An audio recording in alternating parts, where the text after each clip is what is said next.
প্রবাসীদের জন্য সুবর্ণ সুযোগ। মালয়েশিয়া অবৈধ প্রবাসীদের জন্য সরকার একটি সুযোগ সুবিধা দিয়েছে।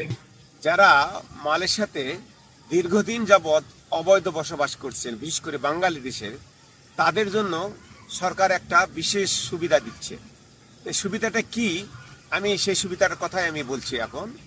ইতিপূর্বে যারা দেশে যাওয়ার জন্য আপনার অ্যাপার্টমেন্ট নিয়েছিলেন, কিন্তু তারা বিশেষ কারণে যেতে পারেনি, তাহলে যারা অ্যাপার্টমেন্ট নিয়েছেন কিন্তু যেতে পারেনি, তাহলে কিভাবে যাবেন তারা?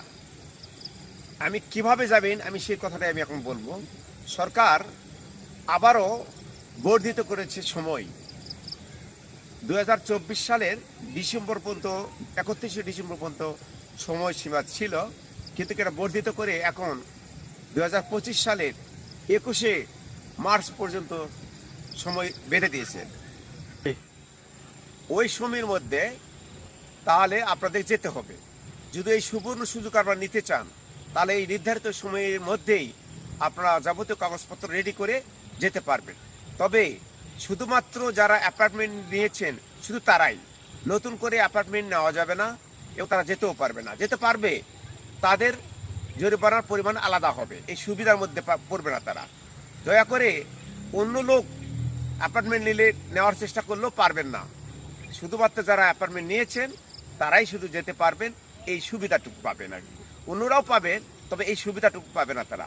আশা করি আপনারা যারা এই সুবিধাটা নিতে চান অবশ্যই নির্ধারিত সময়ের মধ্যে যোগাযোগ করবেন এবং দেশে যাওয়ার জন্য প্রিপারেশন নেবেন। এই পর্যায়ে আপনারা সবাই ভালো থাকেন, সুন্দর থাকেন, সুস্থ থাকেন এবং নিরাপদে থাকেন। যারা মালয়েশিয়া সংক্রান্ত নিত্য নতুন খবর জানতে চান, তাহলে তারা আমার আরডি নিউজ এই পেজের সাথে থাকুন। ধন্যবাদ।